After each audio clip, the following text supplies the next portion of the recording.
Yeah, Arrowhead Chiefs. It's your girl, Miss Nicole. Queen of Hustle, baby. Started from the bottom, now we here. My homie at the start of his career. Let's go.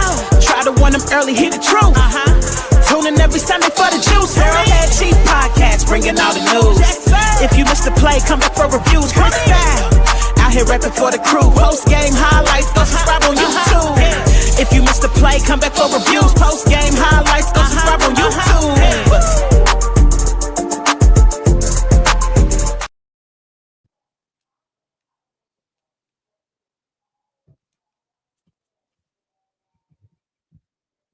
What's up, Chiefs Kingdom? You're tuned in to the Arrowhead Chief Podcast, episode 264. We are Super Bowl week bound.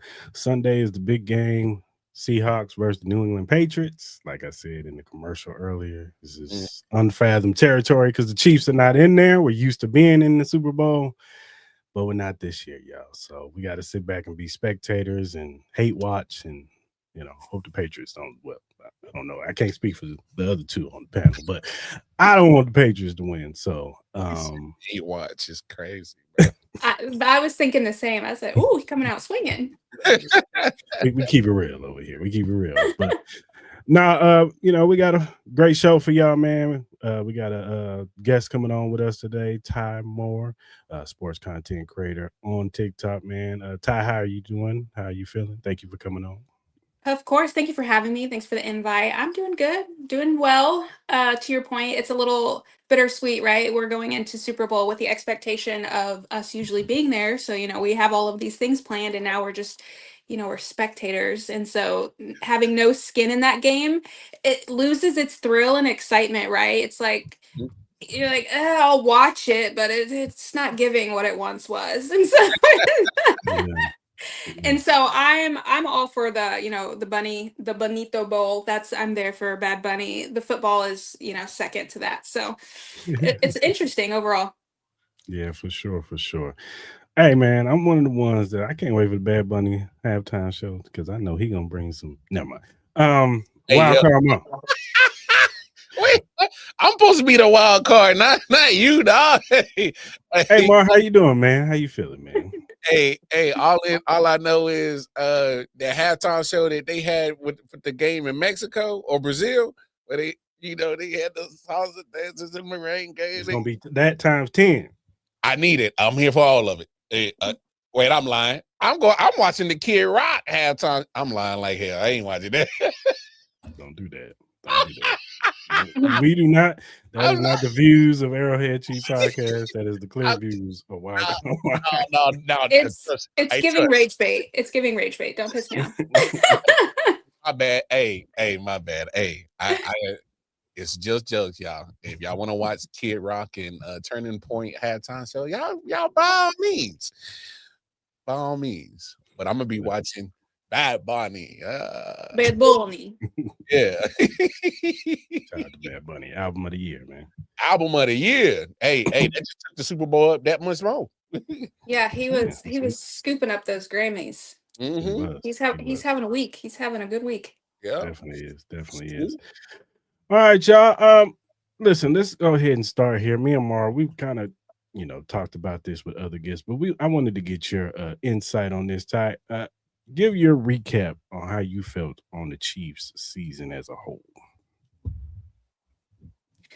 I don't know if we have enough time.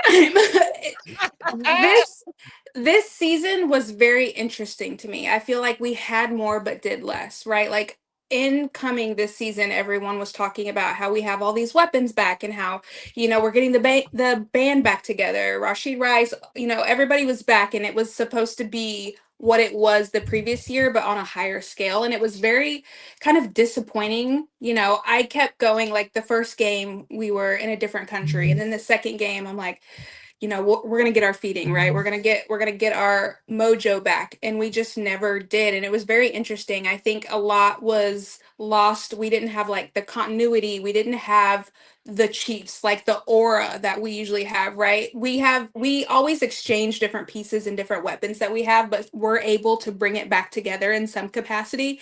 I mean, just the year before they were talking about how you guys are only winning by 1 point. You're winning by the skin of your teeth. Mhm. And we had a lot less and operated more efficiently. And so it was just, this season was just very interesting to me as like a fan and a spectator, because it's like on paper it should have performed better than previous years realistically, right?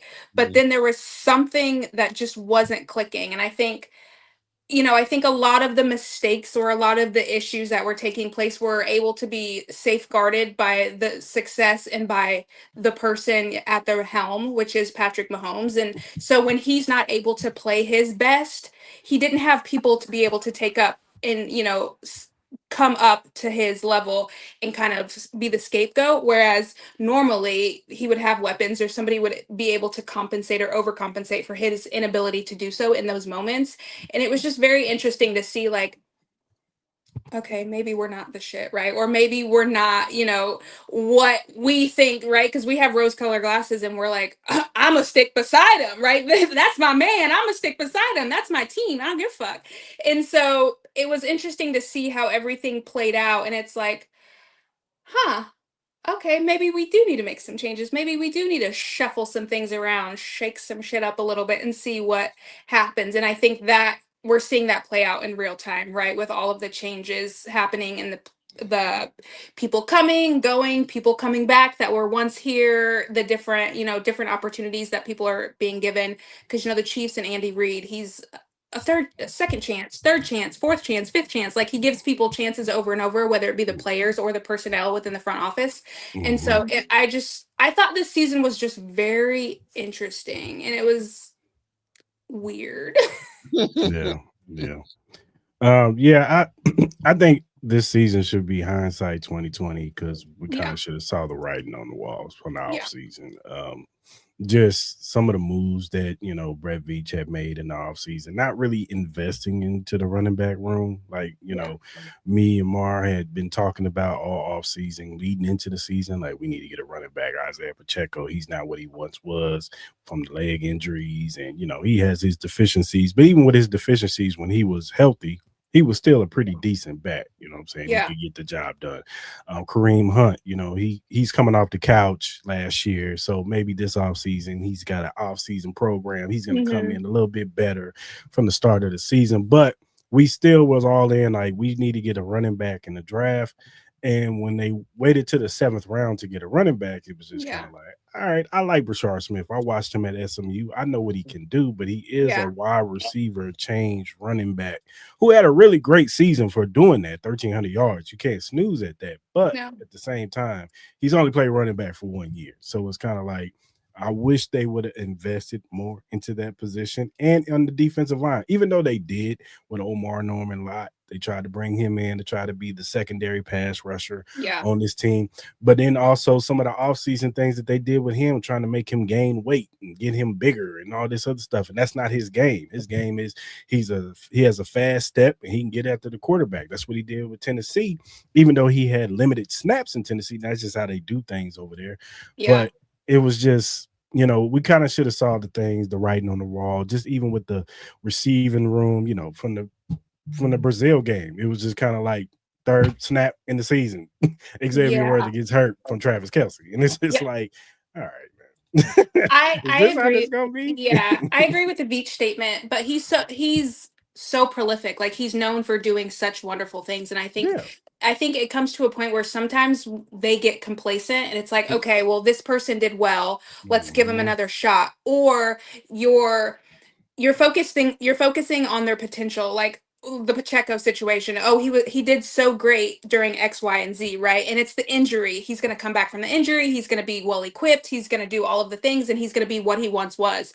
And he Mhm. showcased that that wasn't necessarily the case, because when Mhm. their backs were against the wall, who did they call to come in those moments? And it wasn't Yeah. him. And so I think, yeah, even though you get so tied to these people, to these players and these positions, and we want to keep them as they are in their entirety, that's not necessarily the most beneficial, nor is it going to, trajectory wise, longevity wise, it may not be beneficial for the team. Because as we've seen, the AFC and other teams are not playing. They're right. They're stepping their game up. They're stepping their draft up. They're stepping their free agencies and picking and choosing and putting puzzle pieces that are going to accelerate what they already have. And I think that we kind of let our foot off the gas a little bit when it came to that, and we were just content and hoping that things would just shake out in the ways that they did before, and that just wasn't the case this season, unfortunately.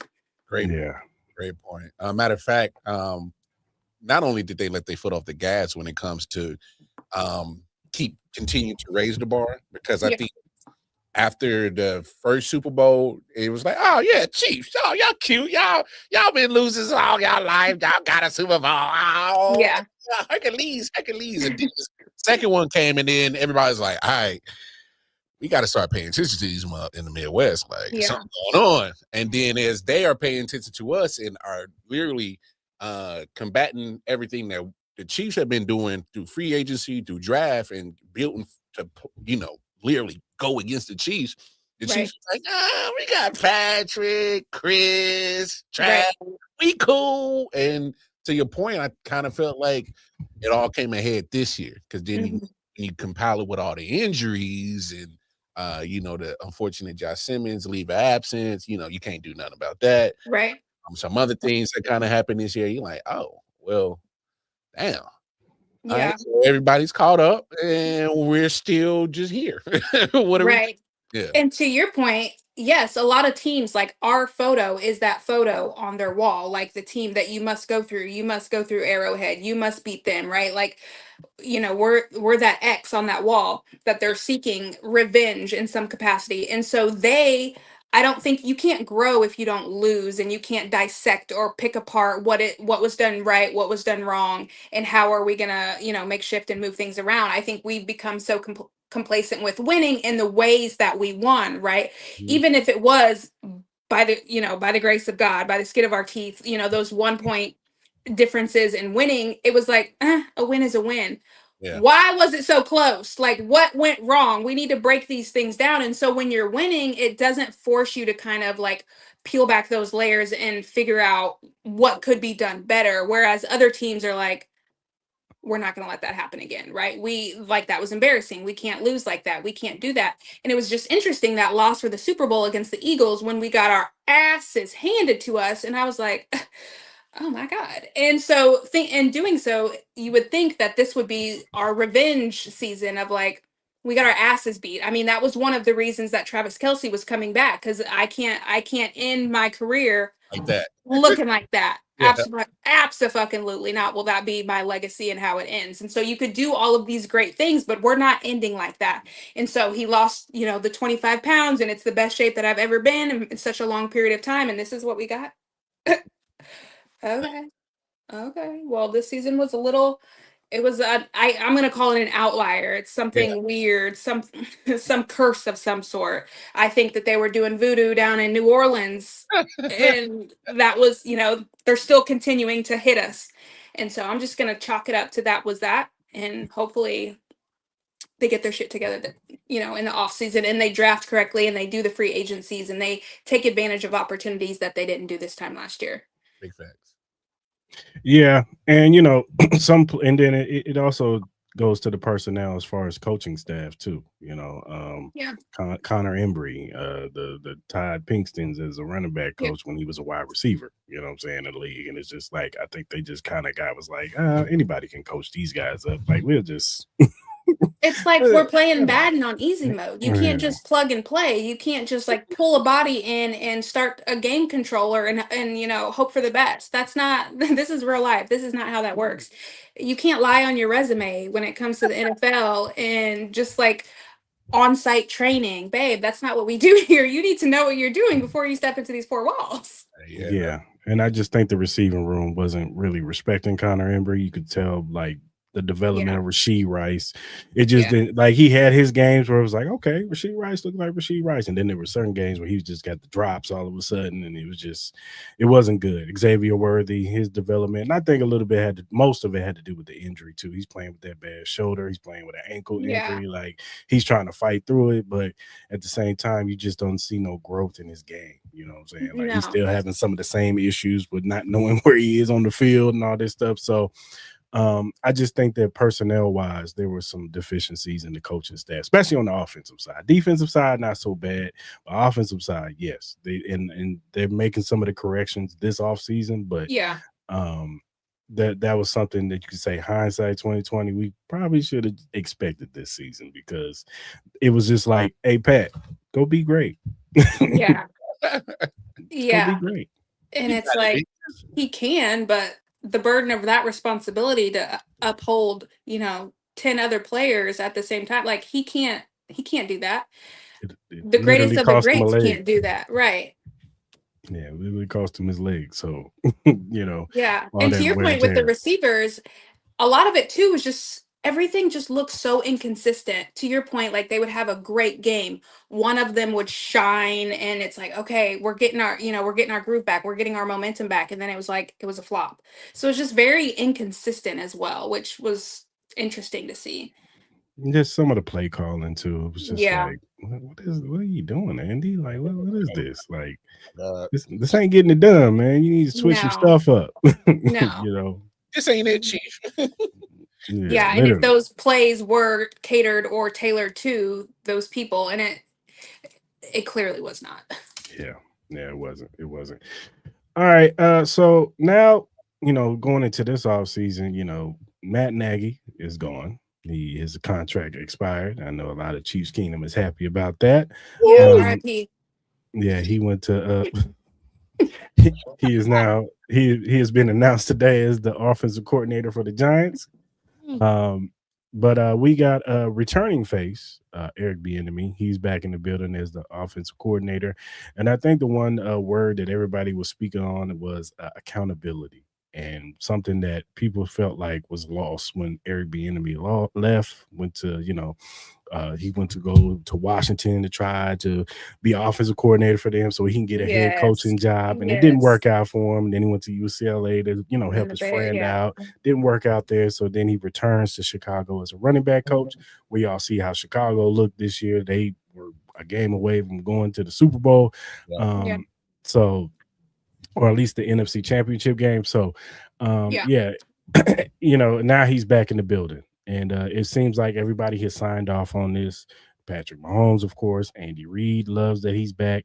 And I personally think that they want an EB back because I think Andy wants EB back because I think he wants him to be the CEO. You handle the players on a day-to-day basis. I'm gonna be over here in the lab doing what I used to do when you was here cooking up these plays. Like I wasn't able to do that with Nagy because Nagy can't help me. Nagy ain't that type of dude. He wants to be one of the boys and clap everybody up and all that stuff. Rub their back and tell them they're beautiful. Yeah. Rubbing the back is crazy.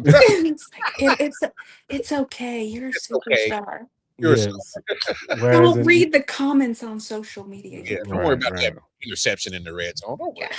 Whereas in EB, he's gonna tell you like it is. He ain't gonna sugarcoat nothing. He don't care if you Patrick Mahomes. He don't care if you James Winchester. He gonna talk to you the same. So so I think that's why they brought him back. I know there's been discourse about bringing EB back. Saying one side of the fan base they love it because they want that authority figure, and then there's some people like, oh, here Andy, he want to be comfortable. He just getting the same old people. It's gonna be the same stuff next year. So I'm asking you, how do you feel about EB coming back? Prior to all of this happening, I made a post on TikTok and it was like significant changes. I don't know what game, they were all terrible, but after one game, changes that needed to be made. And I was like, once OC opens up, EB better bring his ass back expeditiously. Nagy, peace out, Boy Scout. Someone will find you, pick you up, give you your Girl Scout cookies, and you could be on your way. But EB, I just think so much beyond accountability, just like the discipline, right? I think it's good.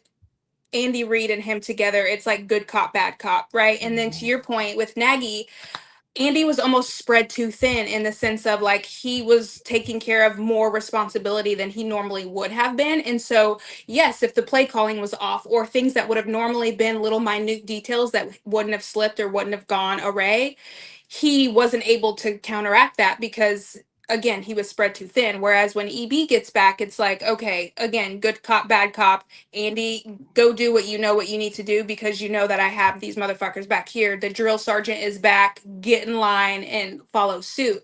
I just think the discipline of it all has been lost. I mean, and that's from on the field and off the field, because EB didn't like, you do as I say, okay, and then we'll figure out what you can do on the field. He kept them in such a space, and they respect him, right? Like, it's not like he's me, oh, he's mean, he's pointing his finger.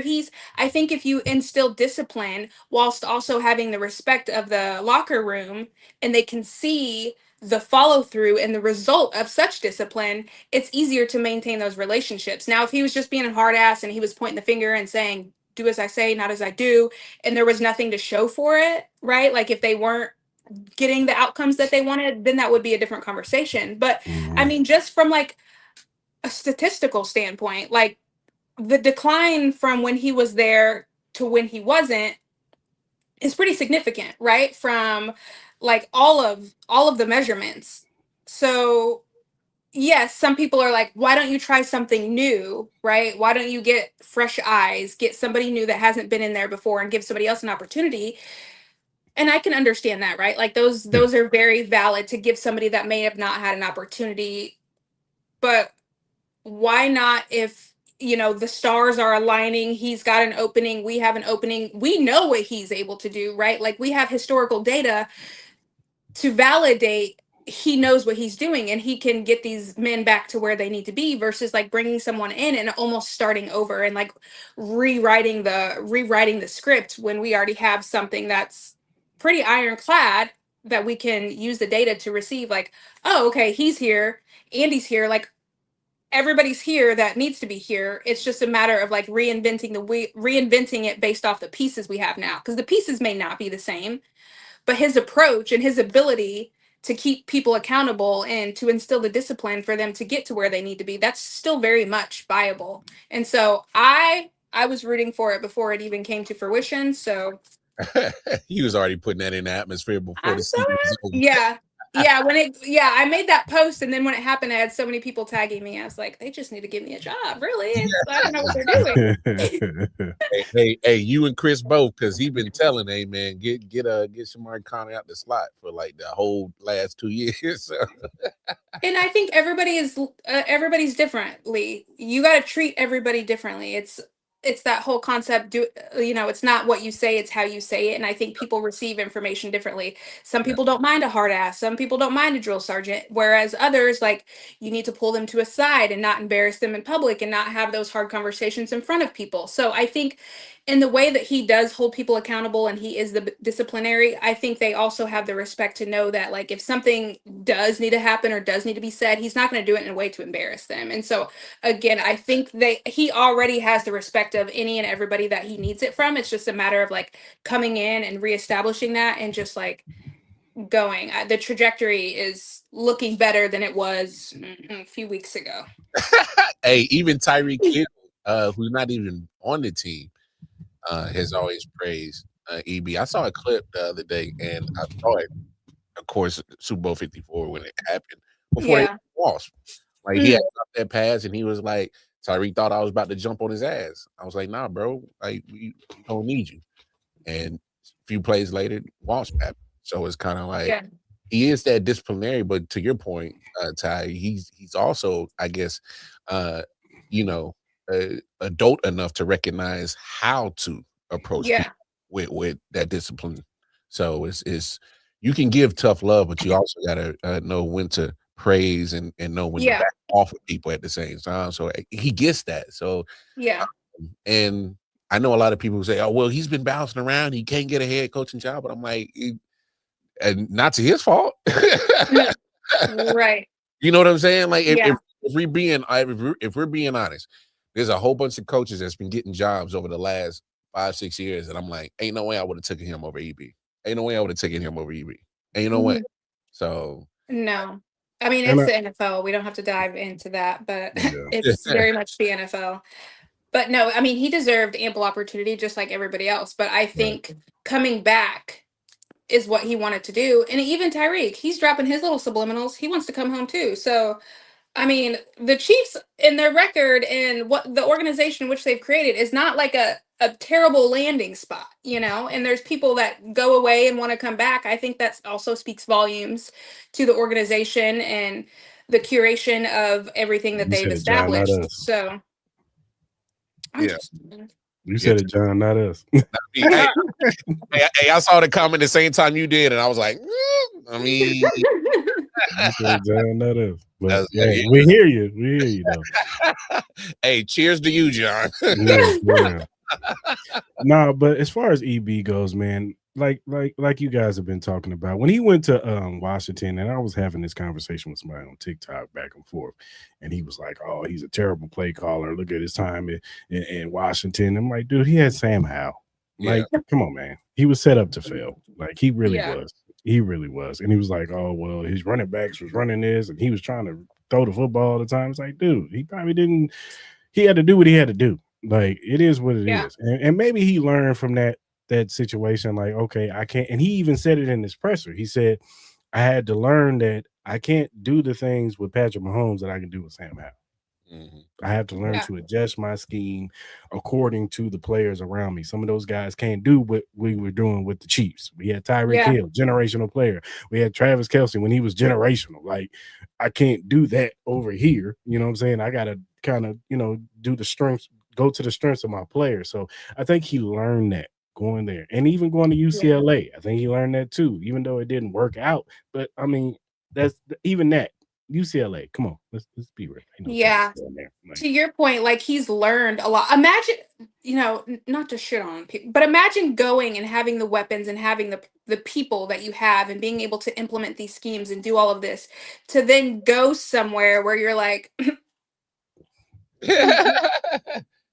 you mean to tell me you can't do this? You mean to tell me I have to dilute essentially what I was capable of doing? And so imagine, like, he's having to offset that as well. So it's a learning curve for him. So I think it did inspire more learning. It probably, it probably made him think of different things that he would have normally not had to. And so it's probably in the benefit of whoever gets him after the fact, right? Because he was, people could say, well, he had the cushy job, he had the cushy players, he had like the perfect pieces to be able to make this masterpiece.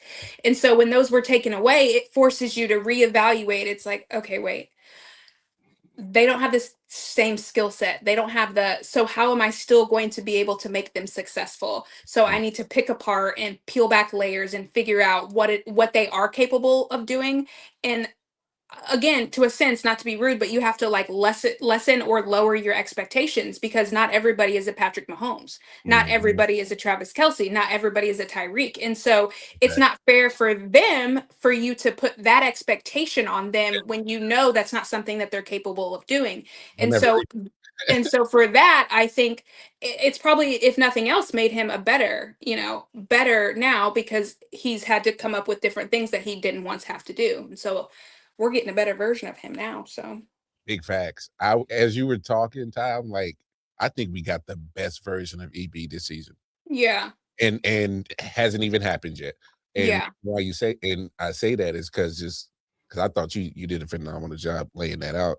I mean, because this is just human nature right here. Like, this is you've gone through trials and tribulations. At some point, you gotta rise like the phoenix and come out better on the better side. And I think just him going through so much and winning early now is a different expectation. Now that you go through some shit. So it's full circle moment, if I guess, kind of in this situation for EB. And to be honest, I saw your comment out there.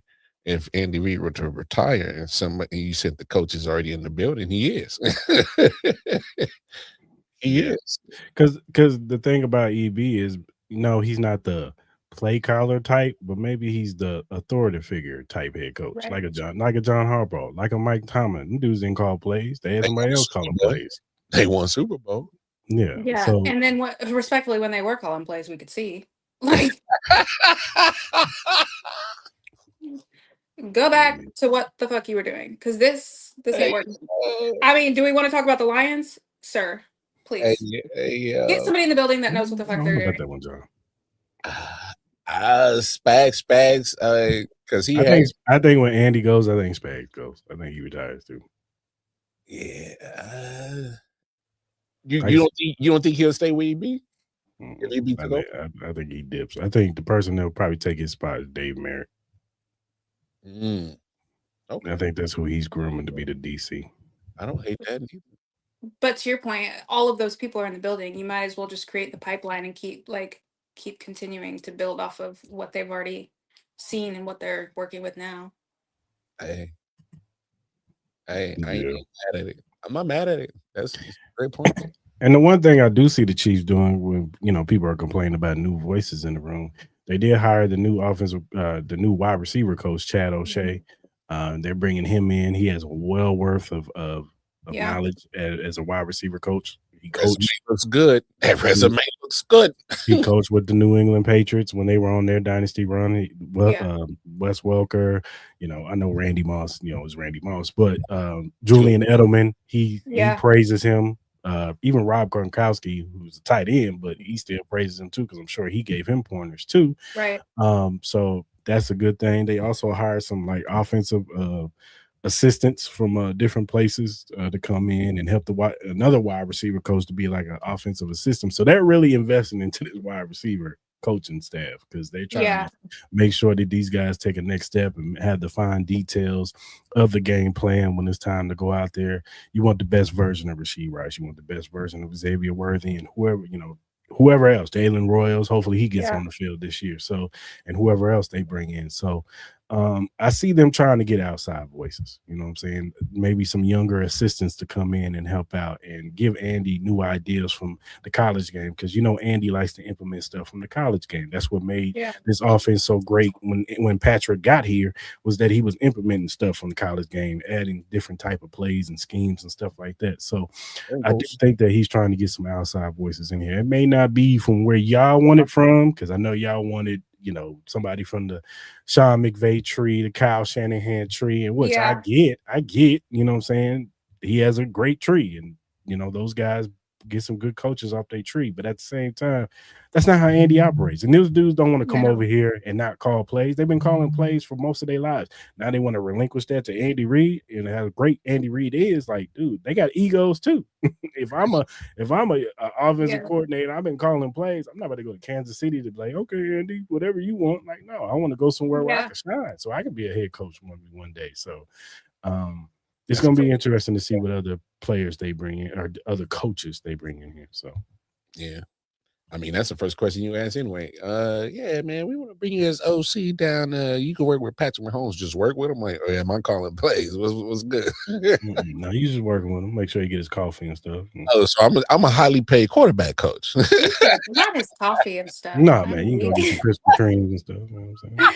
But I think, to your point, that it probably depends on where they see themselves, where they see their future, right? Like, if they're just content being in that position and being that coach and just having that responsibility or having that title, that's one thing. But if they're working on the trajectory of eventually being a head coach, or eventually, being able to do that, then they probably wouldn't want it. But not everybody wants to be a head coach. Yeah. Not everybody wants that responsibility. Not everybody wants that pressure. Some people just want to be able to come into work, clock in, clock out, get the fuck out. I don't necessarily need to be in charge of people. I don't necessarily need to do that. I don't want the title without the responsibility. And so it's to each his own. I think everybody's different in how they see the livelihood of their professional jobs. And so if they're willing to do that, Kansas City, Andy Reid is the perfect place to be, right? Because, they've shown that they're capable of getting to where you need to get. But if they're going to be combative and they're not going to, follow suit like Andy, then it's not going to necessarily work. Yeah, that's why I was like, you guys wanted a Mike McDaniels. Mike McDaniels not going to come here and be a offensive coordinator for the Chiefs. He was just a head coach calling plays. Why would he come here to relinquish that? No, he's going to go to the Chargers and call plays for Justin Herbert and go get another head coaching job next year if they succeed. Yeah.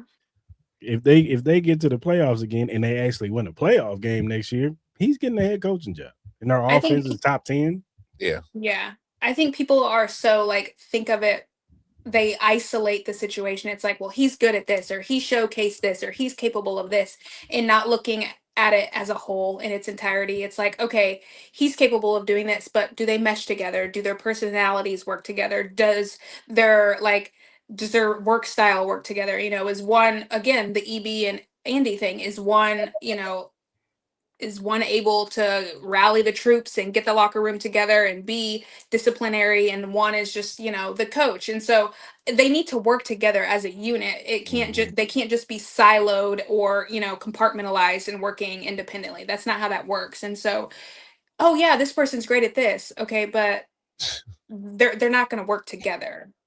We see that in teams as well, players as well. Like in basketball, football, any sport, it's like, oh, these are superstars. Okay, well, superstars don't always work together because they want to be that independent superstar of the team. And if I'm having to share that spotlight with somebody else, that might not be what I want. And so it's got to work as a unit. And so, yeah, people throw out all sorts of names. I'm like, let's break that down.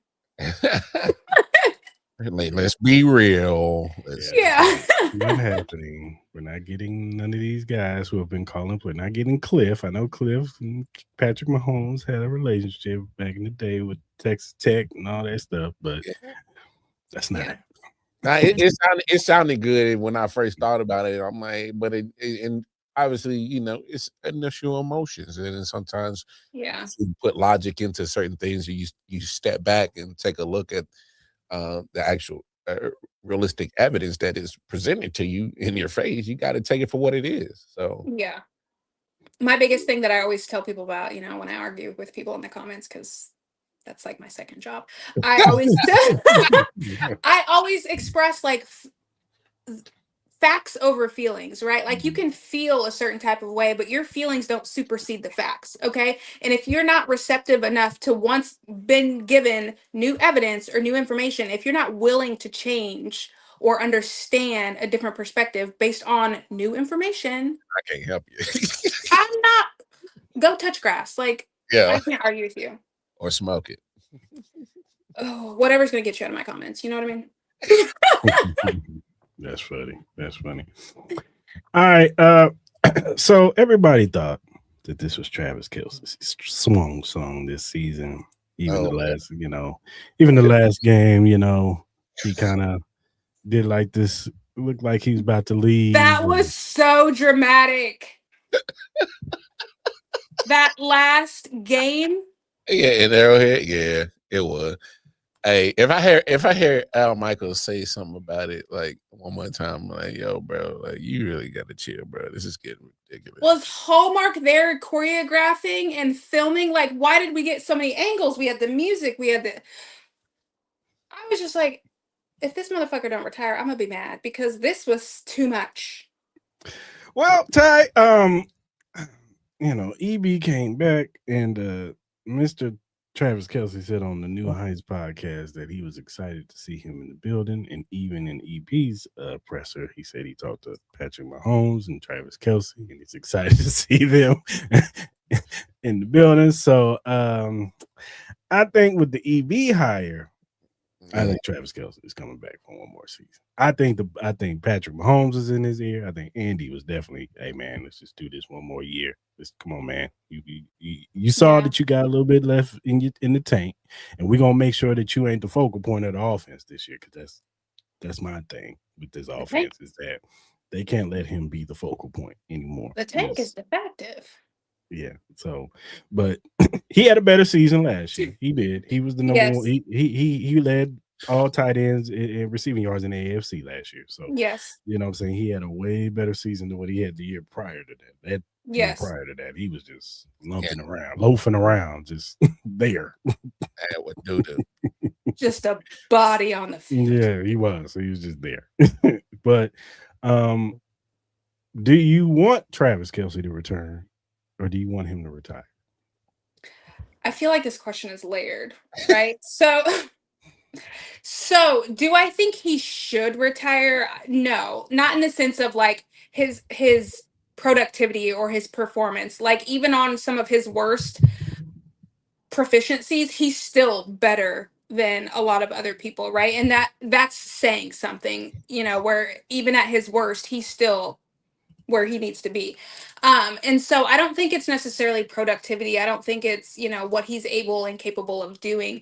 I just, listening to a lot of retired athletes and listening to those that have retired or have questioned retirement and going back, it's like once that conversation is even had or there's a thought even up here, it's almost as if you're operating with one foot out the door.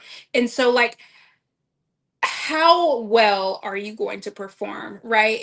How much are you going to give? Because in his podcast last year, when he was like on the verge of retirement but with the Super Bowl, and he was talking through it, he's like, if I can't give it my all, I don't want to just go there to say I'm going there, right? I don't want to just be this old person that can't pull the lever and like just get rid of it. He's like, I don't want to just be that. I want to, give it my all. I want to be able to contribute to the team. And so I think it's very nuanced. I think he's still capable, obviously. I think he's still able to do certain things. Would I bring him back in the capacity in which he was? Probably not. Maybe have him be a part of packages or give him smaller moments where instead of having the full core depend on him, because he's not that anymore. Like, let's just call a spade a spade. He's not what he once was. Is he still great? Yes. Will he be a Hall of Famer? Yes, absolutely. There's no question about that. But I just wonder if you're willing to talk about retirement, and that was last year, and you saw how this year went, and you said that you gave it your all, you lost the weight, you did all of the things. Are you willing to put your body back? And your body back, whether that be football ready, the workouts, the exercise, like how much you have to just pour into the sport in its entirety. Because going to the gym a couple times a week, like what we do for working out is not like, that's not football ready, right? And so you're literally putting your body on the line, and you're putting your mental, physical, emotional, all those things on the line. And for somebody that was willing to talk about retirement, I just don't know if he's going to, it would be this great moment of like, oh, he's coming back, Eric Bieniemy is coming back, like the gang is back together, and then we have like this perfect season, and it's back to the glory days of what it once was. I just think, in the sense of how we talked about lowering expectations, I think we also need to like reassess what that probably looks like for him, what that looks like for the team, and what that means. And so retirement, no, I don't want to say like you're old, you're dusty, you weren't what you once you weren't, you're not him anymore.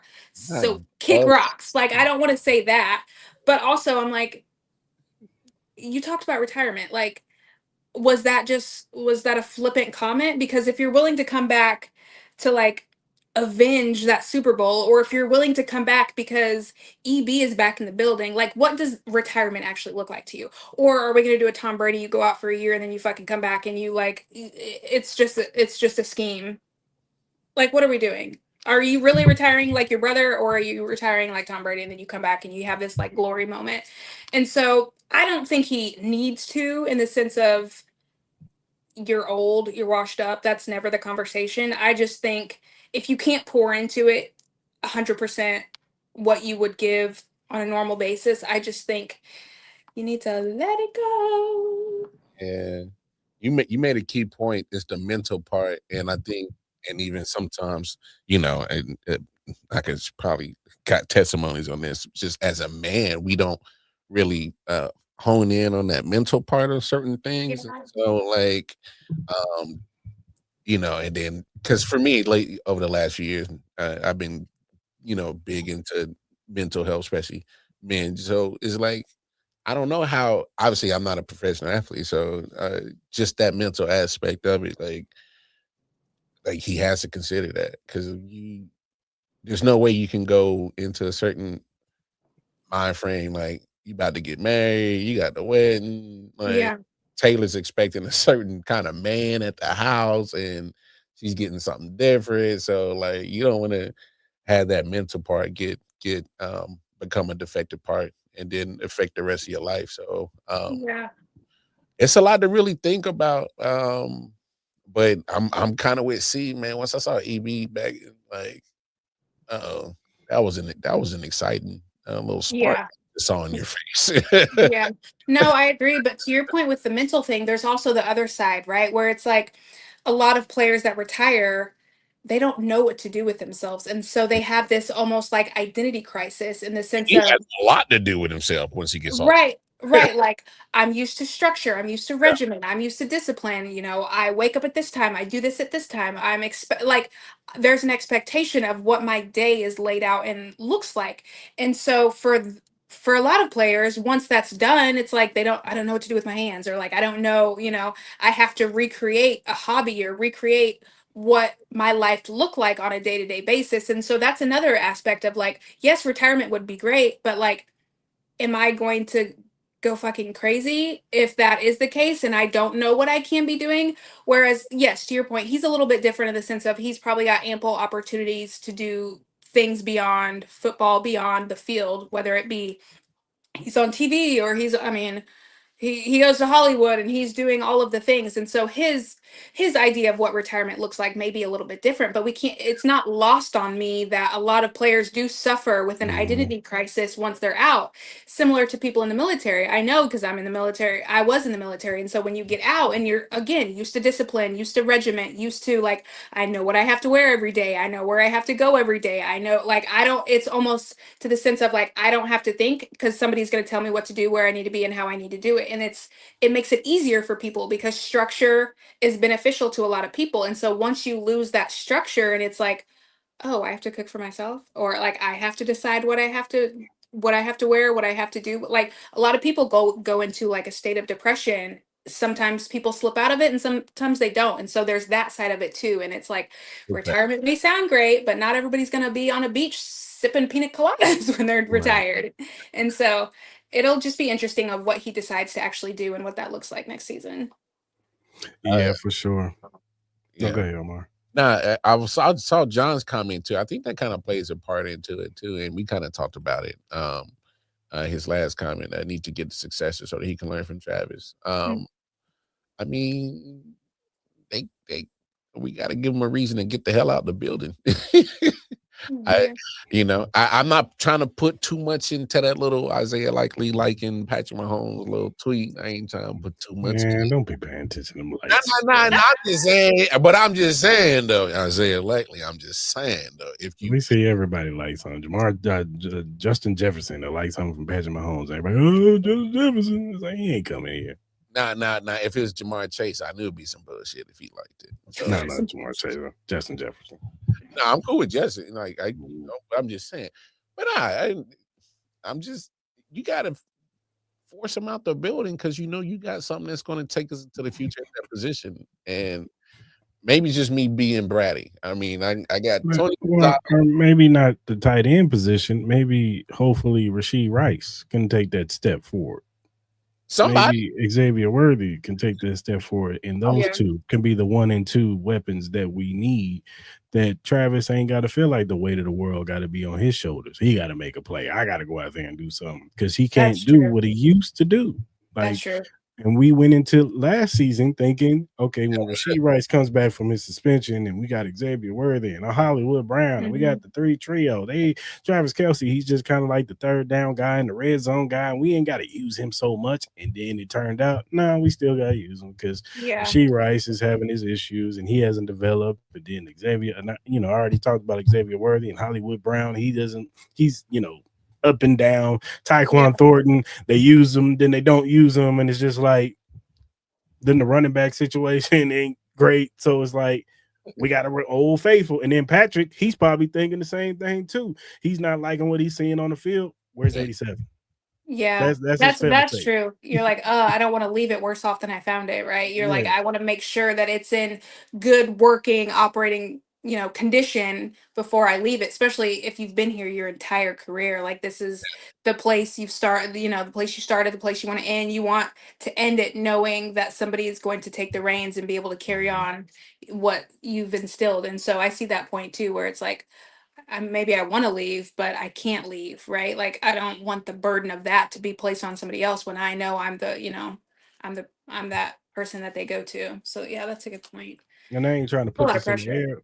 Yeah, and I'm trying to put this in the air, but okay, we don't make it to the Super Bowl next year, but we still make it to the playoffs and have a good run. But Rasheed Rice has 1,500 yards and 10 touchdowns, and Xavier Worthy has at least 950 yards and 6 touchdowns, and the running back is Progress. balling out. Travis Kelce is like, oh, y'all in good hands. Y'all good. Y'all gonna make it next year. Y'all Yeah. good. I gotta go. Y'all got it. I'm Yeah. gonna go do my thing, new heights and everything else. So Don't make I it. do think that, and I think, like I said, I think that for this offense to move forward, Travis Kelce is eventually gonna have to retire.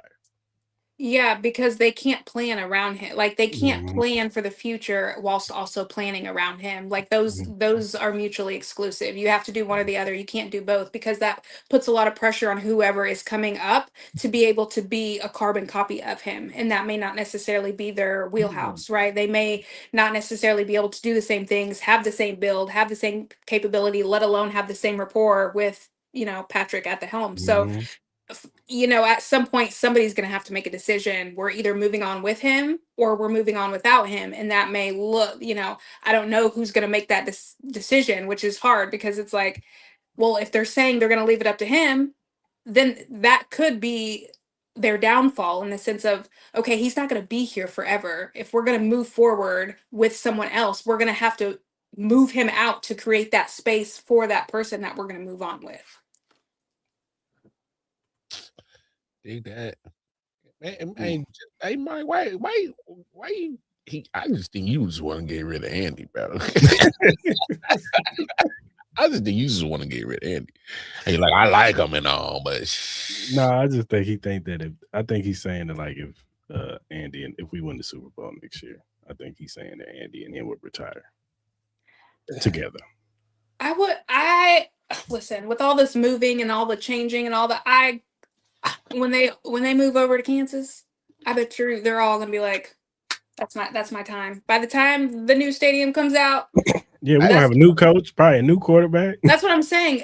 By the time by the time the stadium is done and built, that's the season. That's Patrick Mahomes. That's the end of his contract. That's the end of a lot of their contracts. So they're gonna peace out before it gets crazy.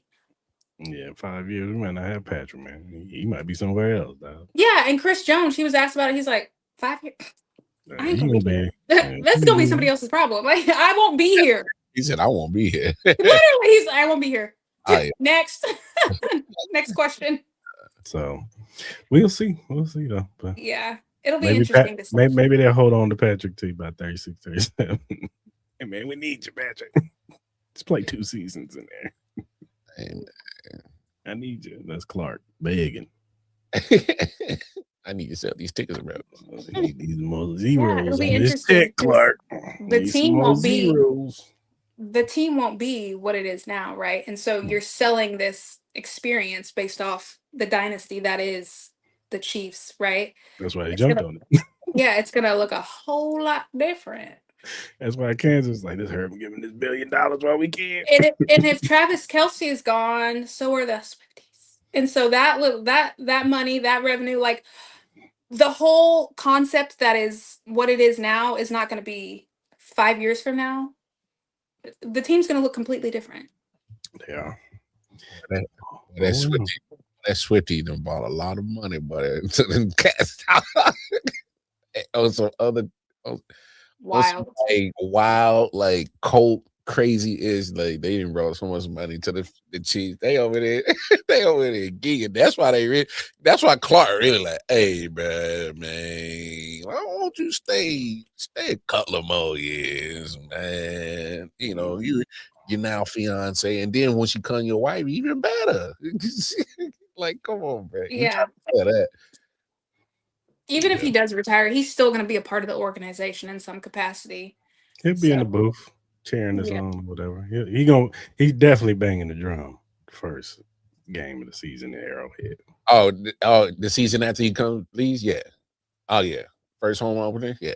They're not going to be able to get rid of him. Like once he actually retires and has free time, you want me to go where? Oh no, I'm going to be here all day, every day. He's the ambassador for the Chiefs. He's everywhere. Yeah. Yeah, I can see it. All right, y'all. Let's get into this Super Bowl real quick because Super Bowl is going down on Sunday. Super Bowl 60, Seattle Seahawks versus the New England Patriots. I talked about it yesterday on my other podcast. Some of the storylines going into this game. I think one of the stories is Sam Darnold, his redemption arc. You know what I'm saying? People left him for dead. You know what I'm saying? Pretty much after last season with the Minnesota, him losing that last game for the Lions against the Lions, and then going into the playoffs, he didn't play as well.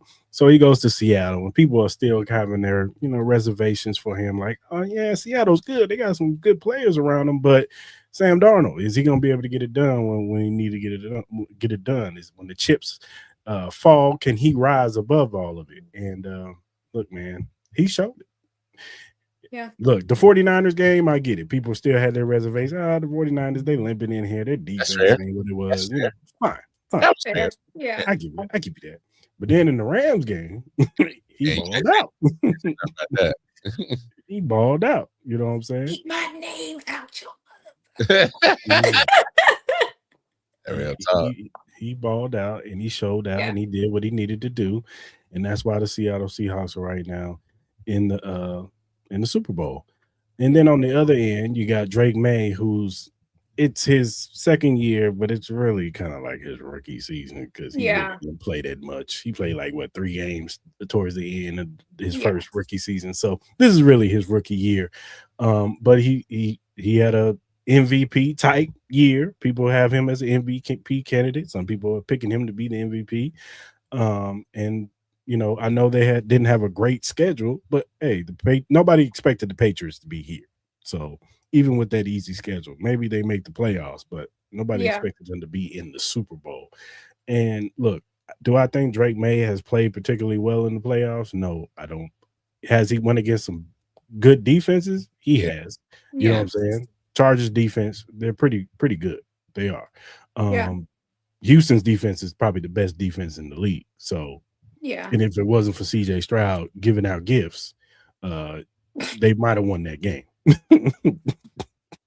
So and then the weather in Denver, it was horrible once it got to third quarter. So there's only so much you can do in that game. So I don't want to hold too much against Drake May, but that's one thing that can the Patriots get back to getting back to being one of the top teams in the NFL like they were when the Tom Brady era, in the Bill Belichick era. So those are a couple. Yeah. So those are some of the storylines going into this game, and also his shoulder injury. How much is that going to affect him in this game, especially against that Seattle defense? This is going to be, it's going to be an interesting Super Bowl, say the least. I know some, even if you're not interested in the game, I do think there are some storylines. There are some matchups, Christian Gonzalez versus JSN. I think that's going to be a good matchup. Can this offensive line of the Patriots hold up against this defensive line of the Seattle Seahawks? So, Ty, what are your overall thoughts on this Super Bowl? No, I agree with everything that you said. It'll be an interesting matchup. I think it'll be a close game. I think it'll be a defensive game. I mean, the Patriots put up the second most points in the regular season, averaging about 28 points behind, Drake May. So, he's had opportunities where, maybe he wasn't the best, or the other team he was playing wasn't the best, but that's not necessarily fair because those matchups, I mean, that could be the conversation for any team, right? And so I do. And then Seahawks, they're coming in with 4.5 favorites to win. So I am rooting for the Seahawks. I don't know the pressure, again, kind of like what you mentioned about Tom Brady and upholding that dynasty and upholding that legacy, and what the Patriots are, is that this, not necessarily, but it's an opportunity to rewrite and change for the future, because they are a lot better than they've been recently. And so I think Drake May has contributed to that, and so a lot could be said to that as well. And so I just think it'll be a good game for both teams. I think it'll be a close game, with both teams having defense. I think the defense will win whatever team. I think the defense will win it, but I think it'll be a close matchup, and it'll be an interesting watch for sure, because as we mentioned before, after certain teams started dropping in the playoffs, it was like, damn, anybody could really be in the Super Bowl. It's like there was never, there was underdogs or there was like, oh, likely contenders, but it's like, damn, it could have been anybody. And so it was just who was ever better at that game at that night, not necessarily their record. Nobody's record was stellar over the other. It was just like who was better in the matchup in that moment. And so Drake May proved to be able to overcome whatever odds he was faced against. And so he deserves it. He deserves to be here. He's showcased that he's capable of doing it, but when his back's against the wall and it's the biggest game of his career in this moment, what will he do? It'll be interesting to see because we have no historical knowledge of what he's capable of in these moments, right? People could be good all regular season, and then when it's a must-win game or it's a Super Bowl, that expectation is heightened, right? That your nerves are elevated. These are unfound situations that you find yourself in. And so you may operate it a little bit differently. The pressure of it being the Super Bowl, for both of these teams really could come out and it could be, we could be blown away by what we see. So it'll be an interesting take because some of, we haven't seen either of these teams in this spotlight for a while. Yeah, for sure. What's your thoughts, More? Nah, I just think the Super Bowl, and not to rehash a lot of points that's already been made, but I mean, we got two good defenses, and I've talked about before how the Patriots defense, they as Drake May is facing those elite defense like Houston, LA, Denver. That defense in New England is hearing the chatter about talking about those defenses all week. So they've been hearing how they're talking about the Seahawks defense for the last 2 weeks. So they're playing with a chip on their shoulder. So that's why I think that's where the chess match is going to be because psychologically, I'm like, hey, man, they talk about them all week, man. Bro. Patriot way, man. That's what we do. So, I just think when you get that, it comes to who blinks first, who makes the first mistake, who gives up a possession. And just looking at how things have been going just this postseason, and I think Drake might be the one that blinked first. He just hasn't played well. Point blank, period. There's no way around it. Now, you can give him the credit that he's been finding ways to scramble. Find some ways to make some plays with his feet. Cool. But when it comes to quarterbacking, he hasn't quarterbacked well. And he's had moments, but he hasn't had he's had more bad moments in turnovers than I would say more clutch or key moments in his playoffs. And so that comes into my opinion, comes into play in the Super Bowl because not only is it just as stress-filled as the other playoff games that you have, but it's heightened on another level because it's the end all be all and the championship is on the line. Oh, and Drake, here's another elite defense. Yeah, and like you said, Ty, just the hypeness of the Super Bowl, how are these teams going to handle it? Sam Darnold's never been there. Drake May, he's never been there, and he's a young player. And how are they going to be able to handle, after the first half, the halftime show was like 50 minutes. Yeah. You know what I'm saying? And you got to sit in there, you in the locker room, you chilling, you trying to hype yourself up. You got to get yourself revved up to get back into a game because the Super Bowl is such a spectacle. And even through this whole week, it's a spectacle. So much stuff they probably have to do. So many media things that they got to show up for. Some just all kinds of festivities that they probably got to show up for and do stuff for the kids or do something for people or whatever.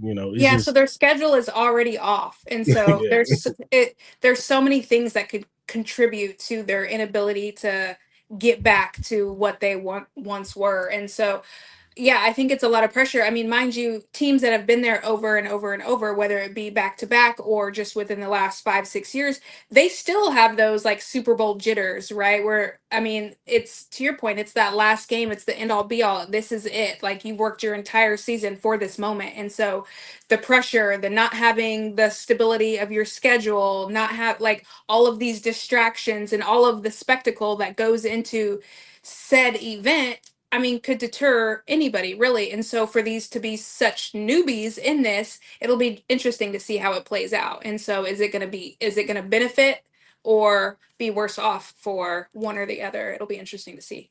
To speak to the routine part, and here's why I think New England kind of stays in the Super Bowl. I'm still going Seahawks, and if I were to give a score, 20-17 is probably what I would go. But Vrabel, who's been part of many Super Bowls, I think that gives him a slight advantage to kind of get his team prepared for such a routine of what not the Super Bowl routine, because for the next 2 weeks, you got to have a certain routine. You got to scrap your old routine. Like you got to get a Super Bowl routine. And with Vrabel being at so many of these things, hopefully he can hone his team in. And I think that's what kind of makes this game a little bit closer. Kind of some of those nuances that's in football or any sport that I think should take be accounted into this situation. So yeah, 2017 Seahawks. I think Sam doesn't make as many mistakes as Drake. Drake just, man, especially in that Houston game. Oh my God. It was just, it was a turnover fest between him and CJ. So this is another elite defense. So Seahawks 2017. I don't think we're going to see real football until like the second quarter, if that early, right? I think the first quarter is just going to be eliminating, nerves, trying to, get everything back to normal, because the pressure, the noise, the sound, all the spectacle that it is, not being there, the pressure. I couldn't imagine how nerve-wracking it must be. It's exciting, right? It's what most people work their entire life for in your career, and then the season in which you actually get there. But how that plays out is interesting, because look at the Chiefs. They're not new to that, but still, there's anything could happen. It's just who's better, who's more composed that day, really, especially for these teams. It's not like there's no clear winner in the sense of one supersedes by margins over the other. Yeah, for sure. I agree with you, Ty. I think the first half is going to be nip and tuck. I think it's going to be close. But I think the Seattle Seahawks are going to pull away in the second half. I think JSN. I think Kenneth Walker are going to make a couple plays in this game in the second half, and I think they pull away. And I got them winning 31-20. Oh, a double-digit win on the scoreboard. Okay, I think Kenneth Walker is the key. Hey, how much was that slip you put in Vegas? What slip? Nah, because you feeling real confident about that thing. How much was that slip you put on? I ain't put nothing yet. I'm just saying. I'm saying, give me the memo and let a bro know. I'm going off the team that looked better going into the Super Bowl. I know that. I get it. You know what I'm saying? Like I said, Drake May and them have been playing real elite defenses, but he's also still a young kid. He's still a rookie. He's still going in this game young. Whereas in Sam Darnold, no, he's not been in this game before, but he has sat on the sideline for this game before. So he knows the regimen. Oh, that's fair. With San Francisco. Yeah, he was there a couple of years ago. Yeah, it's different when you're at the helm, though, right? It's one thing to be a spectator versus out there where the team is relying on you to get your shit together. I agree. But I'm just saying, like, going to as far as the regiment, the schedule, and all that stuff. He's kind of seen it from afar, but he had to do the same schedule. He had to, do the same stuff that everybody on the San Francisco 49ers had to do. So that's fair. I just think that veteranness of him, I think he's going to get it done in the second half. And I just think JSN is the best receiver in the league. That's just me. Yeah, that's true. The veteran presence can help kind of navigate those weird situations that they're going to be in, for sure. All right, Ty. We're picking 9th this year. This is foreign territory for the Chiefs. We haven't picked in the top 10 since Eric Fisher. Yeah. So, what is a position that you would like the Chiefs to draft with pick 9? To your point, it's like, this is foreign territory. This is wild. It's like, we have so many options. There's so many.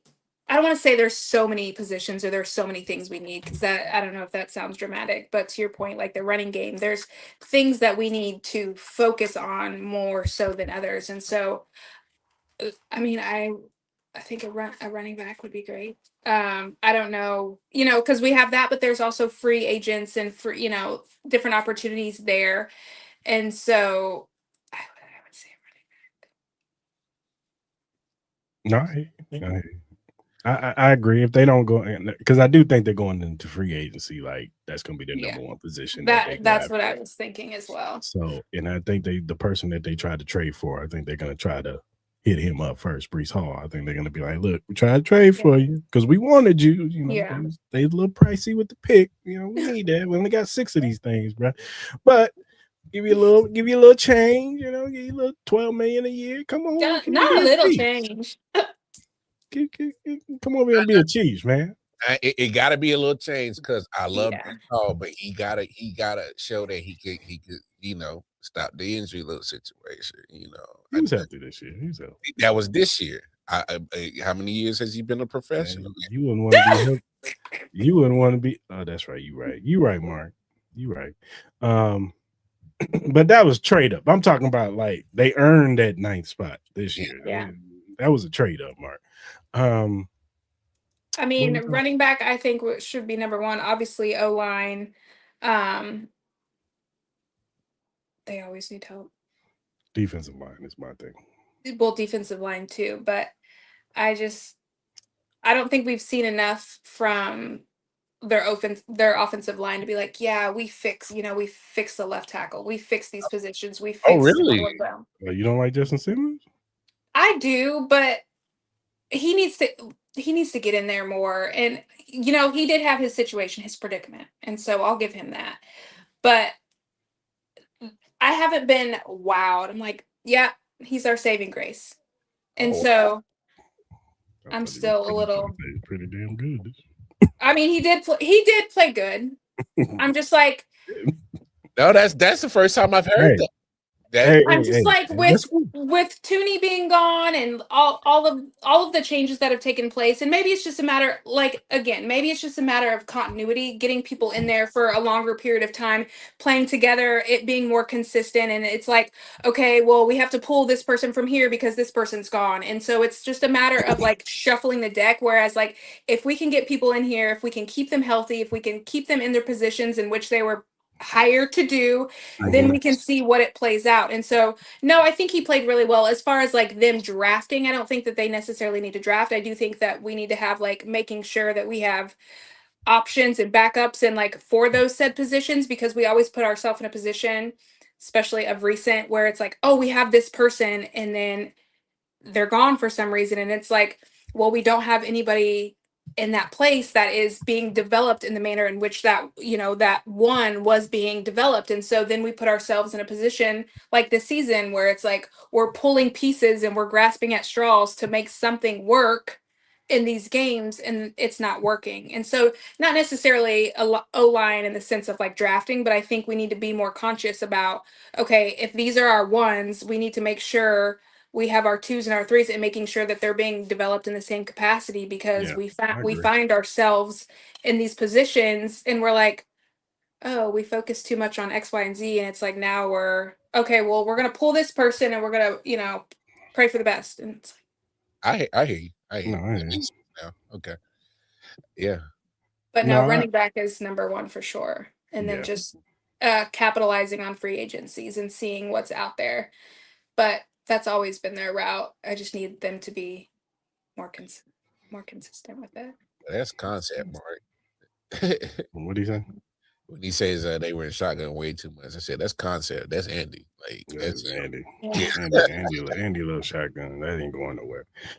No, I hear you on the offensive line. When I saw when Justin Simmons before he left, I thought he was playing pretty good. And then when he came back, I thought he got better. I was like, what was he doing when he was gone? he got better, and then he got hurt, unfortunately.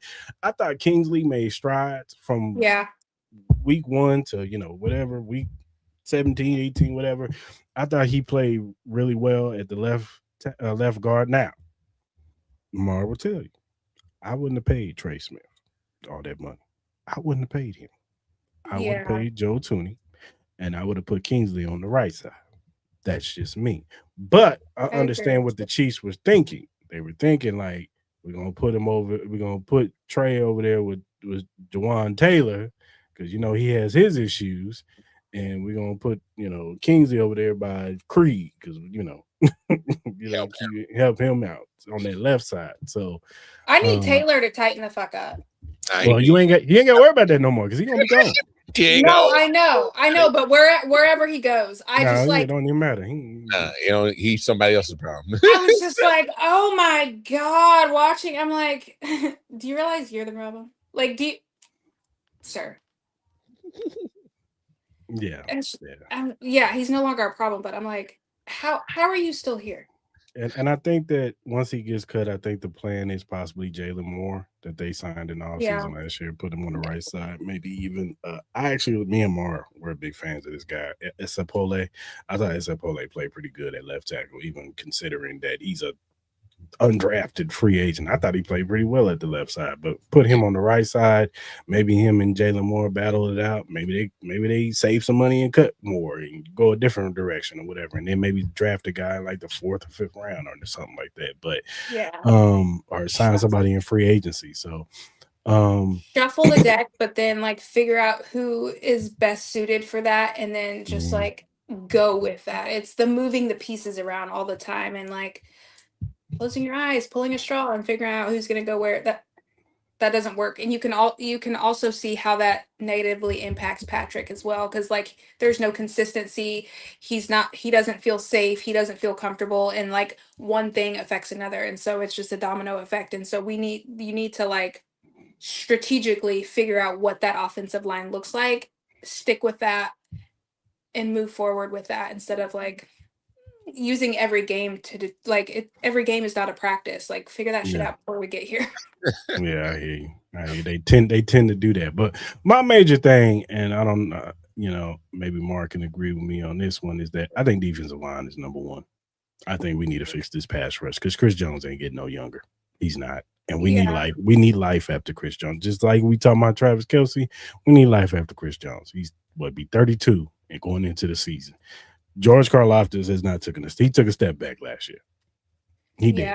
He was not good last year. He was not in any stretch. He got paid, and you have high expectations when you get paid. And he dropped off. Chris, I know people were, disappointed in Chris, especially in the first half of the season. I actually thought he played pretty well in the second half of the season. I thought he stepped his stuff up after the bye week. But after that Jacksonville game, a lot of people were down on Chris Jones. Well, my thing is this. Chris Jones out here getting triple and double teamed every damn snap. What do you want my man to do? I'm tired, man. I'm tired, boss. My man tired out there, man. He looking at George and Charles and Minnie like, y'all gonna help? No? That's tired, boss.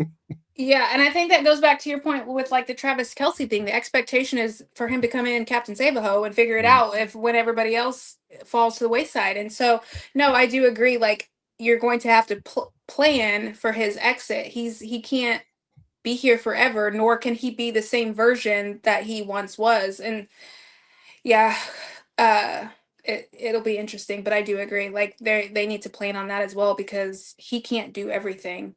And like these are big boys. Like what do you expect? And they're like this is a collision sport. Like they're going in like guns a-blazing, balls to the wall, like every snap. And so to expect him to do this consistently every week and be the face of the defense is not realistic, although that has been the expectation for a long time, similar to Travis, as we were speaking of. Like there does need an exit plan, Quick. And so they do need to plan for that as well.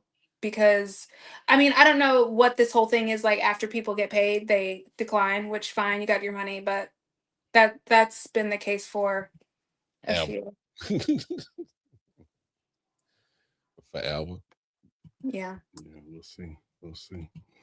But yeah, man, it's gonna be interesting to see what they do with pick. I mean, free agency is gonna tell us everything we need to know about that pick. Now, whatever direction they go. If they sign a defensive lineman and a running back, in the offseason that they expect to be a starter and he's going to help this defensive line, he's going to help this pass rush, then we know pick 9 could be BPA. It could be best player available. It could be running back or not running back, but it could be wide receiver. It could be defensive lineman. It could be Caleb Downs, safety at Ohio State. Like, it could be any of those.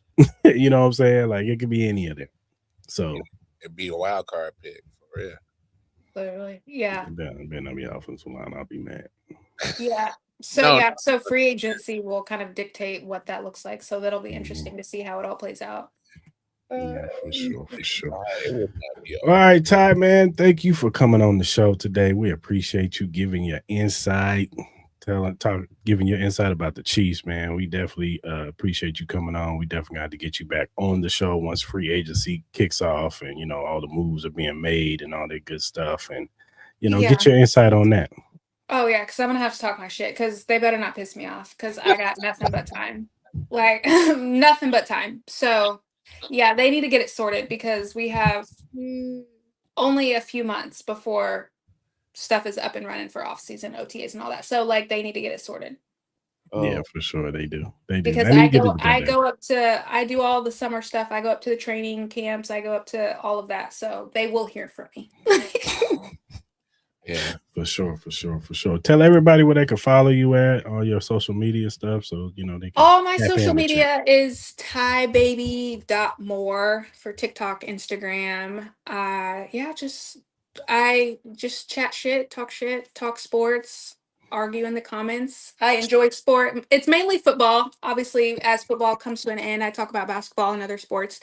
But yeah, I just talk about sports, but I do appreciate the invite, having me on. It's been fun going back and forth and talking about the Chiefs, the good, the bad, and everything in between. And just look forward to all of the upcoming changes. Now, before we let you go, you got to tell the truth, Ty. You got a date when you was a Chief fan, when you became a Chief fan. Do I have a date? Yeah. Like when I became a Chiefs fan? Yeah, like dated back. Like how long you been a Chiefs fan? Probably, I mean, what feels like forever. I feel like if you're from Kansas City, it's like a generational thing. Like you're just born into it. Like my family is from here. My parents are Chiefs fans. My entire family is Chiefs fans. Like part of my family has like season ticket. Like it's the craziness of it all. And so I mean, I would say forever. She was born and I'm from Kansas City, so I'm not like somebody that's been like imported here from somewhere else, and I just became like a Swiftie fan, and I'm here for the No, guns down, no chill. I was just No, I know, but you know when you see usually the questions of recent are like, are you Chiefs fan before or after Taylor Swift? No. See, that's especially from women, and I'm like, girl, no. I'm not. That's nothing about you. I'm just asking because I've been having to deal with that because like people that don't know me, they're like, oh man, you just like companion man. Yeah. Like, no, whoa. 816 in the blood. Like you gotta chill. Yeah. Like, you gotta like I remember having to experience disappointment of the Chiefs time after time. By way of newspaper, mind you. And you had to read about it. I'm like, I don't want this shit on my doorstep. Like, so it goes back to the Priest homes, like we go way back. The Dante Halls, like the in and out of success. But no, this was pre Patrick Mahomes, and that's why I think it's so catastrophic for some people in this day and age that were not at the Super Bowl because all that they've experienced is Patty Mahomes, and it's like, I mean, we're used to failure. Like this, I mean, we're built for tough for this. Like this is not new. We needed this break. This is exciting. This is great for us. They've been on a good run, but like this is not the Chiefs of old, right? Like they were shit for a very long time, and they still had diehard fans. I mean, I remember when the tickets were like $25. Yeah. Where are you gonna get that at now? I mean, fucking parking is $70. Like this was, we go way back, and so yeah, no, I just find it interesting because of like the polarizing scenario in which Kansas City and the Chiefs have become due to a multitude of reasons, i.e. Taylor Swift of it all. And it's always just like, were you a fan before or after Taylor Swift? And I'm like, who the fuck are you? Or like my mom moved and lives in Colorado. And so when we go to Denver and we visit her and we're wearing all of our Chiefs stuff, and they're like, are you a true Chiefs fan? I'm like, bitch, I'm from Kansas City. I'm here to visit. Don't do that. Like, don't do yeah, that. don't yuck my yum. I'm trying to have a good time. Get out of my face. Don't yuck my yum. No, we go to Denver representing our KC stuff. Oh, the little donkeys be mad. Oh man. Good. No, Good. we go way back. We go way back. Well, Are that's you good. guys both from Kansas City? Yes. Yeah. Yeah, most of my family live there. I live in Vegas, but most of my family live there. So I had left Kansas City when I was like 14 and then had a whole like half of my life down south, and then I just came back 3 years ago. So Yeah, but represented the whole time. the whole most time definitely. I love going to different areas and just pissing people off. I was the only like people I was walking the streets of Charlotte like literally in red Chiefs jersey, like who is this? Like literally the only person there. And then as soon as I was leaving, it was more Chiefs fans showing up. So Yeah. yeah, we everywhere now. If I'm being realistic, like Chiefs Nation everywhere, like for real. No, it really is. And the interesting concept of like America's team, right? Where it's like the Dallas Cowboys, but like most recently it has been the Kansas City Chiefs, right? They're everywhere. They're on, they're on TV, they have their commercials, they're in all of the magazines, and their name and proximity to Kansas City is displayed everywhere. So yeah, they've gone above and beyond what they once were. And so yeah, you find them everywhere, international as well. And so it's just interesting to see how it's expanded. And so yeah, when we travel and when we have all of our Chief stuff on, people are side-eyeing. I'm like, can I help you? You got something to say? Yeah, they always got something to say. But it's all good. We'll be back next year to give them something to hate about. I mean, I don't mind giving a history lesson on what I've been through. Yeah. They don't be trying to hear that because I be trying. I don't care. They be looking at me like, man, shut up. I mean, I don't care. Listen what I was gonna say. Yeah, it's just interesting the shit that people talk of like, oh, y'all, da, da, da, da. I'm like, you haven't seen a playoff since the team existed.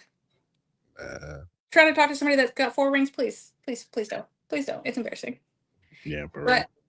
Yeah, no, it's interesting. But to your point, we'll be back. We're bent, not broken. So we'll bounce back. We got 15. We'll be good. Always good with him. Yeah, we got the best in the league, so we'll be all right. So, well, all right, Ty. Like I said, appreciate you coming on the show, man, and we definitely have to bring you back. Thanks for having me. No doubt, no doubt. Peace out. Bye, guys.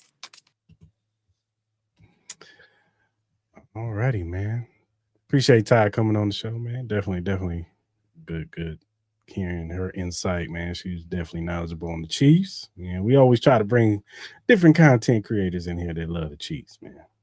Different perspectives. Look, I know this is a Chiefs podcast and we talk football here, but there's a lot of shit going on in the NBA right now. Yeah, there is. James Harden to the Cleveland Cavaliers. Yeah. I mean, trade deadline is I can't remember when it is. Coming up real soon. Yeah, it is coming up soon. Because I haven't switched my my football brain to basketball brain yet. I'm with you. I'm not a big basketball guy no more like I used to be. Like, well, it's kind of hard. I'm kind of with you. It's kind of hard because the NBA, the product just ain't. It doesn't appeal to me no more. It doesn't. That's what it is. It don't appeal to me. I get irritated more seeing a dude on a fast break travel. Not even that. He don't go in for the dunk. He shoot a 3. Like, what we doing here, man? Hey, they just shooting up bad threes, just jacking them up. Bro, you already know back in the day, you on the fast break, wide open, and you don't face right here. Yeah, if you don't yam it, but you pull up for the 3 and you miss that joint, you already know the first dead ball. Sit chill. Hey, Right. all right. Right. Yeah. Think about your transgressions. Hey, take a minute and think about what the hell was that, bro? Why you go baseline, man? Hey, either yam it or at least a layup. You And take don't these. get me started on these 7'2" dudes that be shooting threes. Like, you gonna get your ass on the post. Man. Hey man, you already know, dog. You already know. If I wish I could have been born 7'2", man, posting on the corner. Damn, Mark, you watching the Pro Bowl? It ain't that bad, is it? You're watching the Pro Bowl. Damn, that's And look how bad the Pro Bowl is. Remember the Pro Bowl? You'd be on Saturday or Sunday. Now it's on a Tuesday. This is a Tuesday, bro. It's on a Tuesday. That's how much they care about this game. I'm not watching the Pro Bowl. I'm sorry. I don't want to see Justin Jefferson throw 12 passes down the field. I'm sorry. I don't want to see that. After we get out of this, I'm about to have tacos. And I'm not watching that. I'll probably sneak a little. See, he said Jamar Chase got a pick six. See? Mm-mm. Yeah. I'm not trying to see Trey Smith running back. Yeah, I'm gonna go ahead, have some tacos, and watch some NXT. And before I got a podcast and later on, and I'm not wasting my time with that. I'm not doing. Speaking of NXT, how did you feel about the Royal Rumble, sir? They made Obafemi look like a monster. They did. Overall, I gave it a 7. Well, I mean, the men's Royal Rumble was obviously a little bit better than the women's. I think the women's second half was actually pretty good. The 2 matches were predictable. Predictable, but they were good matches. No, those were solid. Obviously, AJ Styles. I mean, come on, it's AJ Styles. But I went out on the Shield. That was predictable, if you ask me. It was. I think he's going somewhere else, but go ahead. Yeah. I think he's going somewhere else. Yeah, I believe that too. Because it was a contract expired. I mean, do what the hell I want. I could say it, I was retired, but yeah. Sammy, oh, man. Don't do that to Sammy, though. Did you really think he was going to get that? Hell no. No, I know he really didn't, but people who watch wrestling, did they really think he was really going to? No, nobody with sense that watched wrestling thought that Sami Zayn was going to win that match. 0-12. Not even a little bit. 0-12. Come on, that was like the slam dunk prediction that you if you could if some of these betting sites let you put money down on some of you dropped $1 billion on that thing. I'm trying to tell you, and you ain't even got it. But man, that line for Drew McIntyre versus Sami Zayn would have been it wouldn't have been profitable. That's why I say you got to drop $1 billion on that and get some money back. You'd be like minus 1,800. Drew McIntyre. Hell no. You have a better chance of putting money on AJ Styles. You still wouldn't put money on that. Can I be honest, bro? Ain't nobody asked for the Bella twins, man. I ain't asked for y'all, bro. Look, man, I be trying to have a discourse with the Bella twin stuff and the Nikki Bella, and they be trying to make it seem like she's this Hall of Fame and she just elevated the sport. What did she elevate? Like, she's still green. I mean, she just had looks in a down, and the Let's crazy. Be honest, they like Brie better. Nah, Brie was always the better one, but they like Brie better. That's why they brought her ass back. Please come back, because this Nikki shit ain't working. It ain't working. We tried. We need you to come back and over. Yeah. She out here dating Cooper DeJean and shit. Really? That ain't gonna last long. You're gonna get sick of that shit. As far as I predicted Liv to win. I saw that coming a mile away. I mean, she got 2 runner-ups. At some point, you got to give it a damn. Yeah, you gotta give it to her. Saw that a mile away. The men's, I think Roman needed it. No, I don't think he needed it. No, come on. Needed. See, that was predictable. That was the second most predictable thing past Sami Zayn. I think it was. I think hindsight, it was predictable when he cut that little interview with Pat McAfee. That's when I should have known. Yeah, this nigga's gonna win it. He's gonna win it. I didn't think he was gonna win it before that. I didn't. But once he did his little interview, I should have known. Yeah, he gonna win. Nah. The moment I saw that he entered, I'm like, yeah, he about to win it. And reason why I say that is because you already know what's good. WrestleMania is coming up, bro. Well, I know that. I didn't feel like he needed to win the Rumble to get that match. No, you don't need the Rumble for that. No, the Elimination Chamber. No, the reason why I said it is because it's straight up because it's Roman Reigns. He's the needle mover, and you got to start putting something together that's gonna be work. Because I already got the Airbnb. I'm pulling up. Oh, you pulling up? Yeah. You coming to the show? And so if they mess around, I'm going Sunday. I'm going both. I know you big balling, baby. I'm not like that. And I'm going NXT, and I'm going to stay in Philly. Oh, damn, you doing all that? That's what I did in Philly. I did the whole weekend. And matter of fact, I did the GCW for the culture on the Friday night too. So I might do that again this time. I think there was a black wrestling federation that came out here called ASE. Yeah. They came out here on like a Thursday night. I wanted to go. I couldn't. Had to work. Yeah. Hey, some of them shows was live though. That GCW was live. But I'm just saying, like, hell yeah. If you gotta sell that joint. Big dog. Hey, OTC do that. So the promo was dope last night. I ain't gonna hold you. The promo was fire. I fucks with the promo. They was talking that shit last night. They was talking that shit, Him bro. and CM Punk was going back and forth. One for the ages. And it's gonna get better. And look, you didn't have to sell me. I knew him and CM Punk was gonna be a movie. I knew that. See? I knew that. I just didn't need him I didn't need the Royal Rumble to know that. Oh, they about to sell tickets now. I get it. All the people that, casuals that don't really watch WWE, they watch Roman Reigns. They come back. That's already Sunday night main event. Well, of course. You can't put Cody and Drew. That's already day 2. What? Hey, the ladies get night 1, so whatever matchup seems better for that. It's gonna be Jade Cargill and whoever. Because I don't even know who it's gonna be. Because they don't build the women. I think it's gonna be Chelsea. Oh, that's bold. I think it's gonna be Chelsea Green. That's bold. I don't hate it because I actually love what Chelsea Green has always done for WWE. Mm-hmm. She's always been willing to entertain. Mm-hmm. So only if what's her name can't come back from her injury anytime soon. Who's that? Bianca?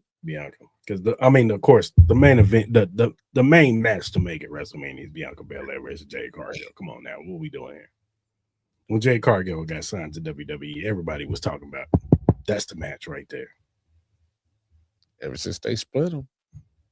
So that's the match to make. But if she ain't back from this hand injury, then this finger injury. That's crazy. Like, what kind of hand injury you got, y'all? Well, I mean, you messing with the tendons and all that stuff, it can get a little tricky, dog. It can get a little tricky. Damn. But I'm hearing some other stuff too. I'm hearing some Montez Ford contract issues. If she ain't, some shit with that. And now they not happy the way they being used. And okay, no offense. And I know they married, but what they got to do with your career? I mean, they married though. She gonna stand by her man. I get that, but what's she gonna it ain't the same thing, but she gonna mind more of this. Stand by her man. Yeah, but what's the number one rule, man? I don't know, bro. I'm saying it's a rumor. I ain't saying it's true because obviously Montez Ford and Angelo, they down in NXT wrestling people. They didn't send them back to NXT, which is fucked up.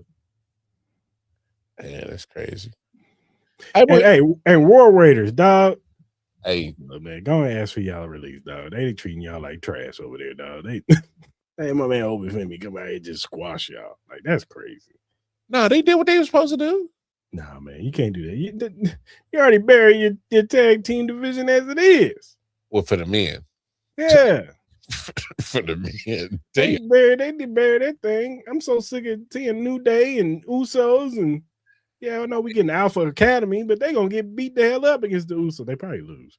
Usos probably lose because then that's gonna start the whole Jey Uso, Jimmy Uso thing where they go against each other because they want to run it back at WrestleMania. Because the match was terrible. And hey, Jey Uso and the writer, look, you can do that intro on Monday Night Raw. You can do it at a regular match. But join the Royal Rumble, my dude. Like, can we get to the ring, bro? Because of you, we missed Brock Lesnar getting put out the ring. Cody and LA Knight dumped him out the ring, and none of the crowd saw it. You know why? Because they was too busy doing this. They yeeting. Hey, wait till I clip this. They gonna be like, "Hey man, y'all supposed to be talking about football and Chiefs." Hey man, this is all. Man, there's only so many times we can talk about Eric Bieniemy. Hey, It's only so many ways we can talk about that guy. Just saying. And then he finally gets done, and Roman is coming out. So this man did a whole entry up until the next person came out. Hey, Roman had me dying, though. He said, and then slapped the shit out of him. Because he's sick of it too. My cousin, but damn, enough is enough. It's the Royal Rumble. It's business here. We trying to get world championship on title shots. See, Oosh, that's why you're doing this. See, Oosh, that's why you no longer champ. That's why you no longer champ. Because you want to play.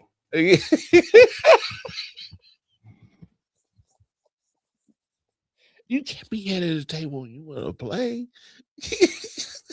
Hey, that's why they sent your ass back to the tag team division. Oh man, I can't. Not like Jey Uso. I'm not like some of these other people that be hating on Jey Uso. I really do. But now, I like Jey Uso, but for me, the yeet thing is getting it's getting old. And you know what? I noticed that the crowd is not buying into it like it used to. Not as many hands up doing the yeet. It's getting dry. That thing used to like go up. It's had its run. It's almost had like damn near 3-4 year. I had a run. But I'm just saying, like now when you see it, it's kind of like everybody's like, yeah, it's a little dry. It's over yet. Oh, and there was a lot of empty seats up in that arena in Saudi Arabia. I'm gonna say that. I don't know. They say it was because of the lights. No, them lights was empty seats. I saw it. I don't know, man. I wasn't there. I'm from the crib. Look, they still got a lot of money from the show. Yeah, of course. So they're the WWE. They got plenty of money. They printing money over there. Like they made it back. You know what I'm saying? It's all good.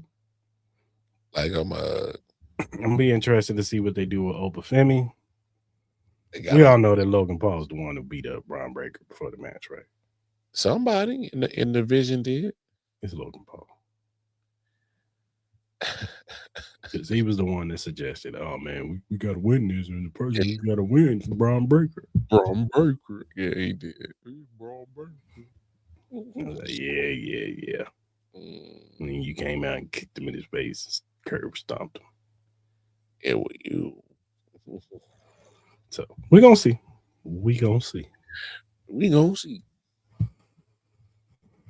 Oh man. All right, y'all. Enough of our wrestling talk. I know you want to hear me. I think you want us to tell you that we want Carnell Tate. That ain't Ruben Bang. Yeah, we ain't gonna regurgitate that all day, every day. Well, guess what? Listen to the last 3 episodes.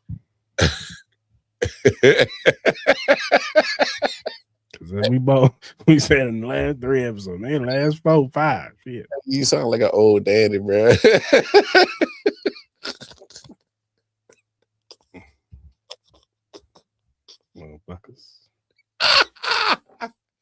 right there, go. My man doing motherfuckers in there is crazy work, bro. That is absolutely crazy work. Oh my God. Who do y'all want as a potential backup? Who cares? No, Marcus Mariota would be fine. Backup QB.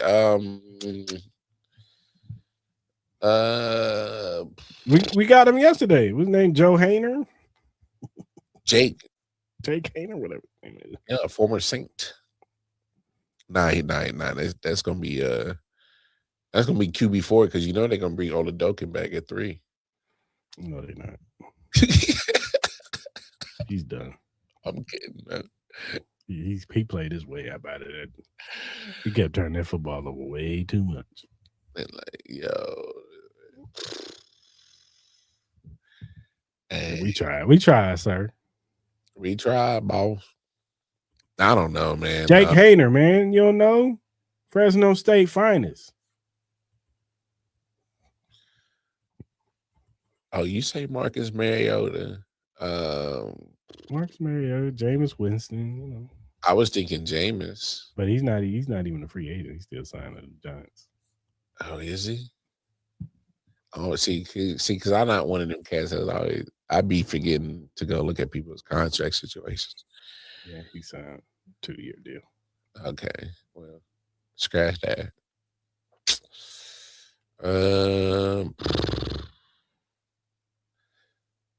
I mean, you're not gonna get a lot of people that's like Patrick Mold or Bill. So Marcus Mariota. I mean, he could run Andy's offense. Also run the RPO if needed. Unless you want Geno Smith. Hell to the hell no, to the no. Hell to the no. Hell to the no, to the no. I would literally have to give up my fandom for the duration of Geno Smith on the Chiefs roster. What? Really? I would literally have to take all this shit down. No, don't do that. Don't do that. And I would have to leave it down for the duration that he's under contract. Yeah, we just talked about that, Mark.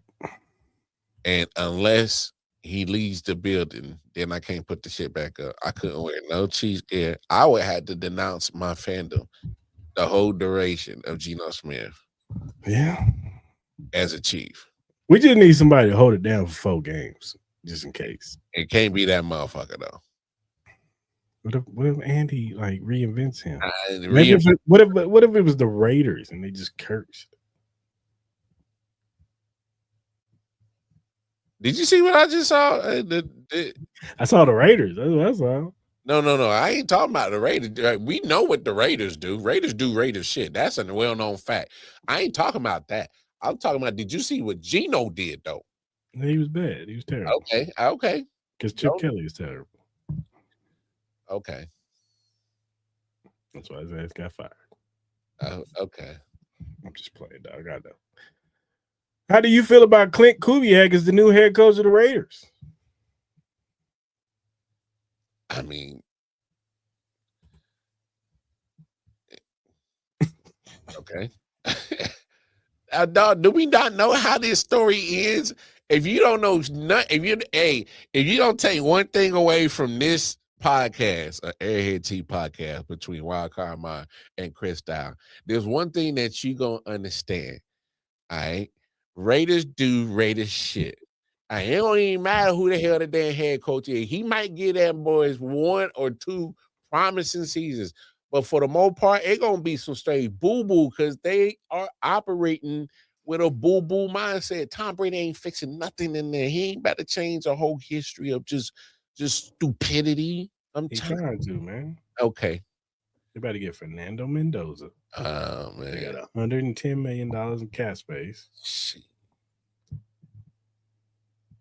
Hey, man, Al Davis won his Super Bowls. He's like, all right, man, that's enough for winning. It's about making money now. They weren't even doing that. Nah, because he was like, if I make the league money, I still make profit. It's called profit sharing, man. You got Make me you on profit. You know what I'm saying? I think the Chiefs was in that business for a minute there. And he was like, "Hey, I'm gonna be the heel to this joint. Make everybody hate the Raiders." The only reason the Chiefs got their act together is because that one game, hey man, with the stadium cleared out.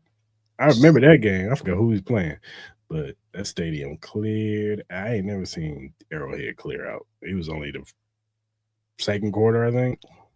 Just saying, they cleared out. They showed the parking lot. Niggas leaving. had Clark Hunt do a whole PSA. As your owner of your Kansas City Chiefs, we're going to do our due diligence to make sure that this team's great. Next thing you know, we got Andy Reid. The rest is history. That nigga flew to the airport where Andy was going. Andy was going to Arizona. And they intercepted him. He met him right at there. Hey, can I talk to you for a second, dog? You don't want to go there. You don't want to go to Arizona, dog. It is way too hot out there, player. They don't care about winning. You got to face San Francisco, Seattle. You got to face them every year. Yeah, that's crazy, bro. Come down here, the Raiders suck.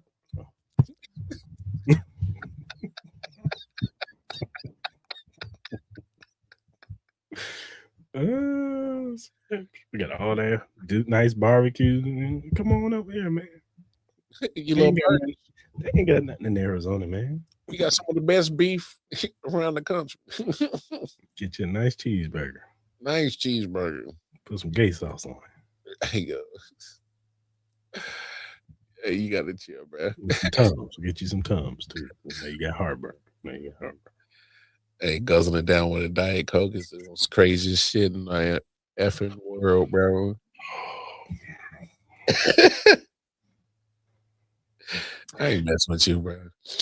You bad influence on my life, man. Me? Okay, I might be, because I've heard that before. Topping to imagine that in my life, that I might be a bad influence. You got me out here. Barbecue chicken alert. Barbecue chicken alert.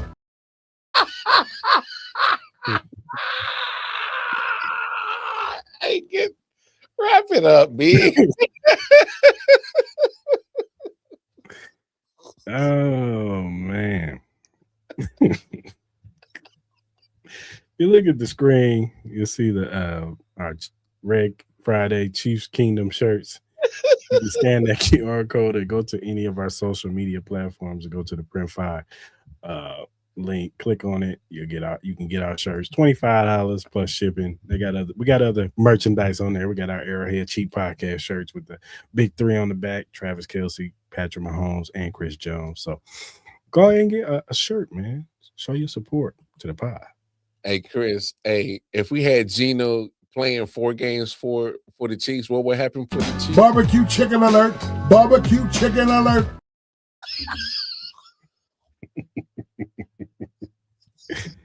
Ooh. We don't get a running back this year. It's gonna be barbecue chicken alert. Barbecue chicken alert. Hey, wrap this shit up, B. Yo, that shit is wild, bro. Absolutely barbecue chicken alert. We don't get no defensive line. Barbecue chicken alert. Barbecue chicken alert.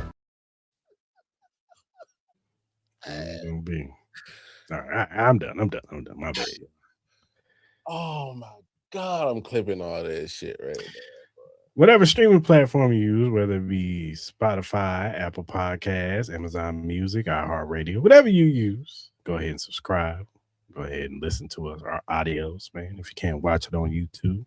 But if you are a first-time watcher on YouTube, hit that subscribe button, that like button, that notification button. So when we go live on Tuesdays at 5:30 p.m. Central Standard Time, you can jump in the live with us. You can talk about these topics.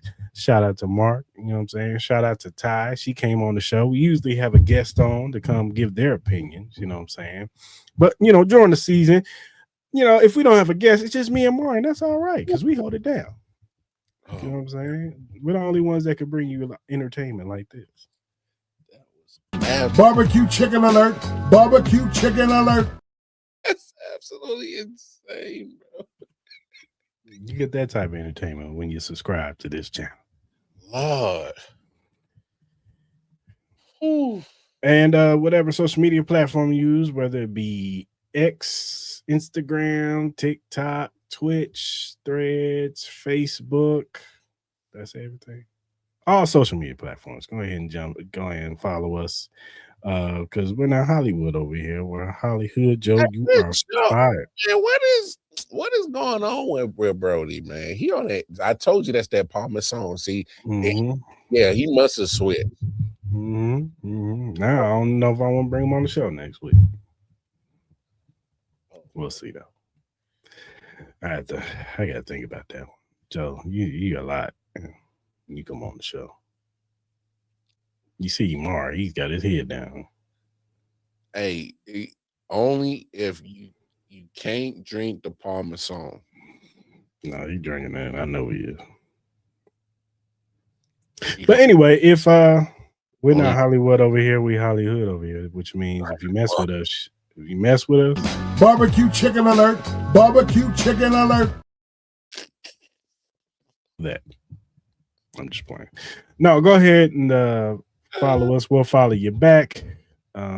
If you have critiques or feedback, or if you have a question or topic, and we like said question or topic, or that's Chiefs related, NFL related, we like said question or topic, we will bring it up. We will shout you out because we want to show love to those who show love to us. So go ahead and hit us up via DM, emails, or our mentions. All right, Chiefs Kingdom. Until next week. Hope y'all enjoy the Super Bowl this week. It's the last week of football, y'all, and then it's on to the off season. Full steam ahead, baby. Yes, sir. So until next week, we are. Go Chiefs. That man said barbecue chicken alert.